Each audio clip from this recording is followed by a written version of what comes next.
guys, my name is Ukiana 8. We're going to read another book today, and this is from the orchard. Before we start reading, that's a very small apple. Look how small. This is my hand. Look how small. So the title, this is not our book, you guys, and this is Retold by Charles Perrault. This is the 10-minute book that we got from the bookstore, okay? And what does it say? This is from, what does it say on this book? 10-minute storybook. And published by Mouse Kelly. There. Creative director Choco. Okay, we're gonna start. Okay, let's read. Long, long ago, when fairies were still able to grant wishes, there lived a king and a queen who wanted more than anything in the whole world to have a baby daughter. When their wish was finally granted and a beautiful tiny princess lay in her cradle, the king and queen decided to have a great candlelight party to celebrate. They invited the 12 most important fairies in the land and a great many other people besides. As well as the thousands of glittering candles, there were golden tables piled high with all kinds of delicious food. And the royal orchestra played the most cheerful tunes. The 12 fairies all lined up to present their christening gifts to the tiny princess. Their gifts were those that only a fairy can give: beauty, kindness, grace, honesty, and the like. The princess smiled happily in her cradle as one of the fairies tiptoed up. The 11 fairies had just promised the princess a sweet singing voice, and then there was a great roll of thunder, and all the candles flickered out. There stood quite the most wicked fairy anyone had ever seen. She was dressed all in black. Her long, straggly hair was black, and her eyes glittered in rage. Were as black as the crow's feathers. Her voice was like a saw as she screeched, How dare you not invite me to the party? I do have a gift for the little princess." And she smiled. A not very nice smile, because you have forgotten me. My gift is that when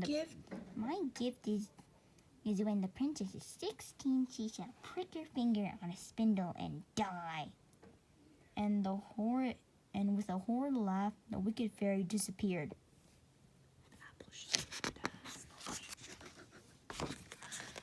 As the candles were hastily relit, everyone started talking at once. Then a quiet voice was heard over all hubbub. It was the 12th fairy. "I cannot undo this wicked spell," she whispered, "but I can decree that the princess will not die. She will instead fall into a deep sleep for 100 years. And all the fairies slipped away, leaving the court in despair. The king, of course, immediately ordered that all the spinning wheels in the land were to be burned.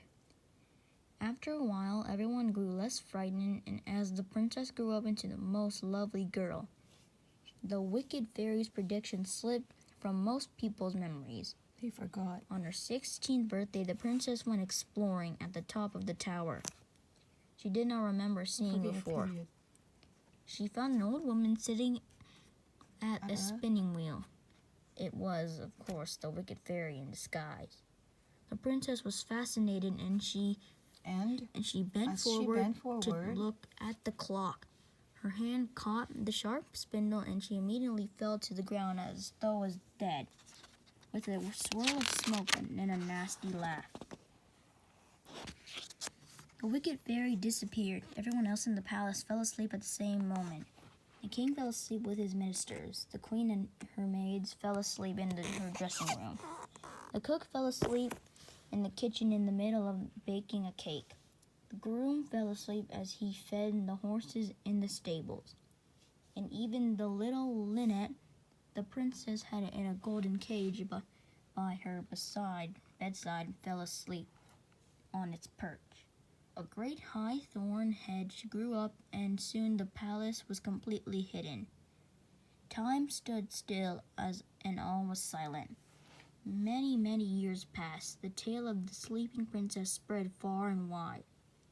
and many came to try to find her, but no one could get through the thorn hedge. And so, after even more years, people forgot what lay behind the hedge. And then one day, a handsome prince came riding through the woods.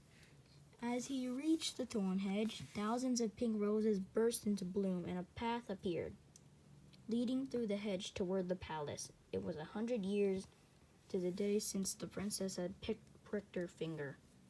The prince was astonished by the sight that met his eyes. Everywhere, people lay asleep, frozen in the midst of whatever they had been doing when the spell caught them. The prince climbed the tower, and there he found the princess, looking as lovely as ever. He bent down and kissed her, and immediately the spell was broken. The king and his ministers carried on just where they had left off. The queen chose which dress she wanted to wear, and the maids brushed her hair. The cook put her cake in the oven, and the groom led the horses out into the courtyard. And even the little linnet in her golden cage sang a joyful song. As the princess, she and the prince had fallen in love with each other on the spot, and were married the very next day. They all lived happily ever after, as the wicked fairy was never ever seen again. Thank you. Thank you. So The thank you end. for listening. Thank you So for listening, anyone. That is what's the title of the story? Sleeping Beauty. Yeah, and that's a remake, right? A retell. Yeah, just want to make sure there you go. So thank you so much for tuning in to us, you guys, and we will try to read another story.